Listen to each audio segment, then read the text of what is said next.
What's up guys, I'm Danica. Welcome back to my YouTube channel. So this past week I have started to prep my apartment, so it's kind of like a mess. I don't know if you can tell, but it's kind of a mess behind me because I'm starting to prep to move in 3 weeks.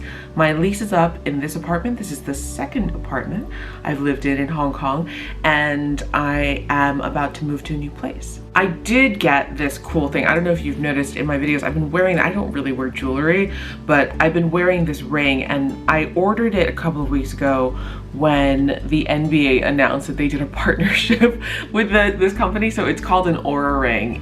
I don't know if you're into like wellness and stuff, I'm sure you've seen it on YouTube. This is sort of like I don't know what is it. It's like a wellness detector thing. It's like what the Apple Watch does for you in wellness. Like it tells you how many steps you've taken, how active you've been. It measures your heart rate. The Aura ring gives you a whole set of data, and I have been really enjoying wearing it. I've had it for just about 3 weeks now, and to be honest, I'm really not used to wearing a ring, and it's kind of a chunky ring. I'm a size 8 in my middle finger for rings, and you can see I just got the basic model. They have, I think, something like 6 different types of models. There's even one that has diamonds in it, but I just got the basic one. It was about $300 US. It arrived overnight here in Hong Kong, and every morning I wake up and it gives me a grade on my sleep, which I kind of really enjoy. I enjoy being KPI'd on my sleep. What it also helps me do is to understand what is going on with my wellness and with my body. So on days or on weekends where I feel extremely stressed, or if I'm like not sleeping very well for a long stretch of time and I don't know why, but things have also been stressful from work, the Aura ring gives me like data points. It tells me if how many times a minute I'm breathing, what my heart rate variance is, what my body temperature variance is, and all of these things put together give me a pretty good picture of what is happening with me on any given day. So what I have discovered is if I have like a couple of glasses of wine, whereas I used to think that it used to help me sleep, and I was like, oh, I'm just like a little hungover in the morning. It turns out my sleep is terrible after I have a couple of glasses of wine. I know this now because when I wake up in the morning, I have a grade on my sleep from Aura, on the Aura app. So I've learned that. And then I've also been, I usually try to compartmentalize things like work stress, but what I've realized is that work stress actually affects me in ways that I may not consciously be aware of. So I've had a lot of trouble sleeping over the past week or so because everything's been really busy and a little bit stressful. So yeah, that shows up in ways that I would not have known if I didn't have the Aura. Anyway, this is not a sponsored thing for Aura. I mean, I'm just really, really into it. But then again, I'm also just really into data points in general. I wish that I could measure so many things about myself that I am not consciously able to measure just by observation. So this past Friday was our last summer Friday of the year. Summer Fridays are not like a super common thing in Hong Kong, but in my last video I explained that in our office, all the new Americans in the office have sort of like brought Summer Fridays with us to Hong Kong. So this whole summer we've been very, very lucky to have Summer Fridays. I took all of Friday off, and I did try to decompress a little bit. I went to Big House for breakfast, as you saw in the opening footage. I finally got in there. I woke up really early on Friday and I was like, oh my gosh, I've woken up in time to go to Big House. I still had to line up, which shows you how cutthroat it is to get that kind of breakfast here in Hong Kong. It's something that I definitely used to take for granted when I was in New York or in England, just having that sort of leisurely, carby, eggy breakfast. And then yesterday I went out to Sham Shui Po, which is up in Kowloon. I love Kowloon. When I first moved to Hong Kong, I lived on Kowloon side. There's so much to explore up there that I've barely like scratched the surface, but one of my coworkers told me about the Dragon Center, which is this mall that's kind of, I want to say it's like 80s style mall. I don't know when it was built. I think it was built in the 80s, but it feels retro now in 2020, even though I grew up in the 80s and 90s. It feels retro now, and there, at some point, there was a functional roller coaster on the top floors of the mall. It is no longer functional. I'm gonna insert some footage here of me going to the Dragon Center to check out that roller coaster.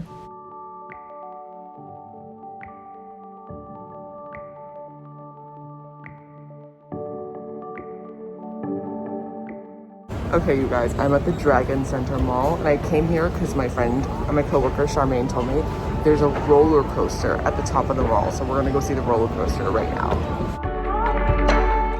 Okay, so the roller coaster is actually defunct, but this mall is amazing. It's like a relic from whenever it was built. It's so cool. It's like so retro. Check it out. That's the roller coaster up here.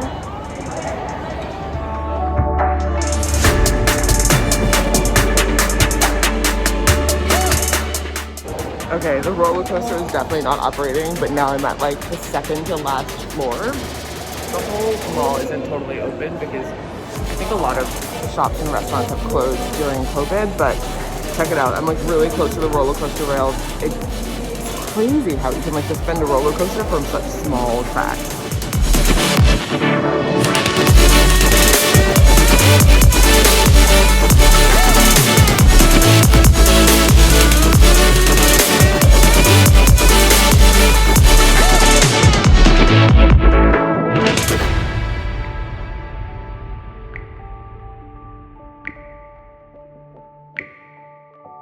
I guess those are the roller coaster cars. They're so cute. I wish I could go on it.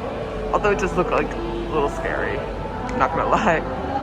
There's pretty much nothing I enjoy more on weekends than putting on some like casual whatever clothes. Like I like wearing funny t-shirts and like denim cutoffs and sneakers and a baseball cap and just going out incognito. Not like anyone knows who I am, but going out and just wandering aimlessly around the city and looking at man-made things. I've talked a lot about this in the past, about how I'm obsessed with the idea of ideas come to life. I love fabulous things that seem like they're out of someone's wild imagination, and every time someone tells me about something like this, for example, the cruise ship that is the shopping mall in Whampoa here in Hong Kong, or this roller coaster that someone has built at the top of a mall, I have to go see it. This dovetails pretty well into what I'm going to be talking about in this video today. So lately I've been thinking a lot about the near future, specifically my near future, and specifically where I see my life and my career going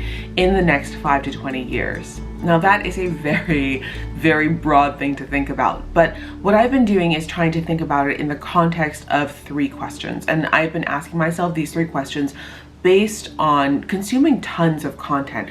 I've been watching a whole breadth of content, not just that content creator motivational stuff that I mentioned last week, stuff like Gary Vee and like Jordan Peterson and like Joe Rogan and all those guys on the internet who are just like, you should do what makes you happy and like do more stuff that makes you happy, which is honestly just common sense, and we should all be doing more stuff that makes us happy. But in addition to those videos and those podcasts, I've also been reading a whole bunch of just like articles and like excerpts from books that I've loved, and I've been watching a lot of documentaries, and these documentaries are all over the place.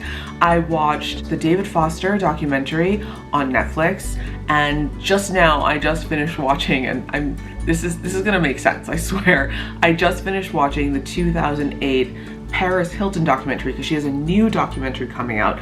So I remember she had one in like the 2000s and I really wanted to watch it. So I watched it. It's called Paris, not France.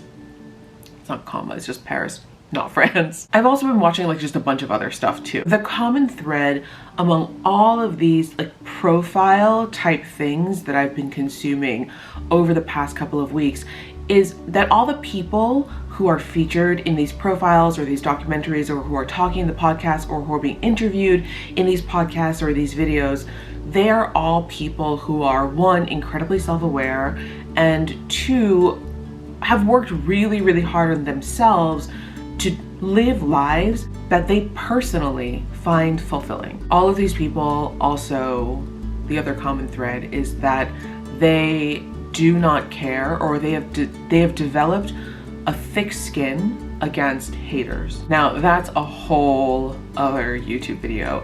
I did try last week to outline and film a video about internet rage and cancel culture and haters. I am just not really well versed on those things. Someone did make a hate video about me way back in the day when I used to be a reporter at the New York Post, And what I learned from that experience, and honestly from working at a tabloid newspaper in the early 2000s, is that notoriety gives you fame. And when I worked at the New York Post, and especially back then because it was before the whole clickbait era, before social media really took off, before the internet as a content-driven platform, back then people were just putting things they had from newspapers onto the internet, or the magazines were just putting their magazine stories onto the internet. The internet was still just like blogs and MySpace and Friendster, and then the odd magazine and newspaper story. And when you got bad reader feedback or reader hate as a tabloid news reporter, you would get kudos from your bosses and from the company. So I remember one time there was a very famous celebrity who tried to get me fired from my job for a completely unrelated story to like the hate video that someone made about me and put on the internet. But when that happened, the newsroom closed ranks around me and they protected me. And I have always approached internet rage and hate and haters just from that angle because of my early training. And I don't know if that has given me a slightly different perspective on what it means for the internet to gang up on you, or how to deal with bullies, or how to deal with people who want to cancel you because you have made a human mistake. Anyway, that's a whole different YouTube video. But getting back to the content I've been consuming, I have really been inspired by all these people, yes, including Paris Hilton, who has stuck to her guns all these years. So honestly, kudos to her. But I have been really inspired by all of these people to ask myself 3 questions. I think for me at this stage in my career and in my life, finding the answers to these 3 questions will help me develop the framework to move my life and my career and my progress as a human forward. So these are the 3 questions. I know I've made you wait long enough. The first question is, what makes me happy? Now, I wanted to caveat this by saying that this is not necessarily what literally makes me happy, like ice cream and Doritos. I wanted to take an objective look at the idea of what makes me happy, and to me, this is a 2-part question underneath this question. So the first part of what makes me happy is, 1, what is my personal brand? What do other people perceive to be my personal brand? And what do I find is true about everything I enjoy doing? And part 2 is, what do I enjoy doing? What do I like to do? The second big question that I want to answer is, what am I good at? I think there are some objective things that I am good at, especially in terms of my career, and these very like specific things that I have done over and over again with great success at all the companies I worked for. But I also, in addition to those, I want to identify other things that I am good at. I think there might be some things I'm good at. I used to be good at math, for example. I'm no longer good at math. I'm just out of practice. But I really want to make a list of things that I know I'm good at, like objectively just good at accomplishing. And the third question I want to try to answer for myself is, what have I failed at? And I don't want to answer this question in like some negative way, or I don't want to identify things I failed at to feel bad about myself, but something that I've always believed, and I believed this since I was in college, and I think I said this to someone for the first time when I was in college, was I don't believe in the if at first you don't succeed, try again. I believe in if at first you don't succeed, try again, and if it still doesn't work, try something else or try it a different way. What I realized pretty early on is that it doesn't really matter how badly you want something, or how much you think you want something, or a goal you set for yourself. Sometimes the thing that you really want in life, you just can't have. And I used to feel really bad about this when I was in college. Like, I was really bad at science, and there was no way, no matter how much I wanted to, no matter how much my parents wanted me to, no matter how much I thought I could, or by like the sheer force of will, wanted to will myself to be able to do, is that I could never get into medical school. I would never be able to take the MCAT. I couldn't get my science GPA above a certain level, so I had to give that up. And that's just one early example of failure. I wouldn't even consider that a failure. Looking back now, 20 years on, I think life takes you on a funny journey, and everyone always says this, and it sounds really corny, but I really do believe that everything happens for a reason. And there are milestones and signposts in your life and moments where you look back and you're like, wow, this would never have happened. I would have never reached this point in my life where I am so fulfilled and so happy without all of these really random things happening to bring me to this point. In my life now, in my heart of hearts, in my mind, I have been holding onto certain goals, and there are goals that I think a lot of media professionals hold on to, and a lot of people who are at my seniority level in publishing, we secretly wish we could get to this point or that point, or have that title, or have that job, or run this, or oversee that, or become the driving force behind this brand or that brand. And the truth is, it's 2020, and sometimes in your career things don't work out the way that you think that they would work out. And I have to keep on reminding myself that maybe I'm just beating a dead horse, and maybe I should try something new. So yeah, those are the 3 questions that I have been asking myself a lot lately. 1, what makes me happy? 2, what am I good at? 3, what have I failed at? I'm still working really hard on identifying these answers, but I don't know if this helps anybody at all, just putting those questions out there.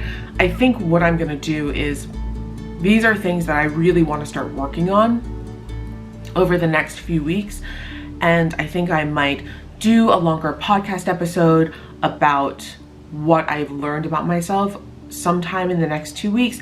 And I do feel like I need to do some writing around this. Like I said in my last video, writing helps me a lot. It helps, it's sort of like my self-analysis. When I put things on paper, I mean, I have notebooks, I carry them everywhere I go, and I just fill pages with thoughts and outlines and things I think of. I keep tons of notes in my phone every time I'm on an escalator in Hong Kong. And if you've been to Hong Kong, you know there are so many escalators. Every time I think of something, I whip out my phone and I write it down. I think that these 3 questions are the questions that I will need to answer for myself in order to figure out where I am going in my life, in my career, in the next 5, 10, 15, 20 years. So yeah, so that is my very rambly, vague video for this week. If you have any ideas, or if you have any thoughts, or if you have any questions that you have been trying to answer yourself to propel yourself forward that you would like to share, please leave them in the comments below. Thank you so much for watching. I really appreciate it. Please like and subscribe, and I will see you next time.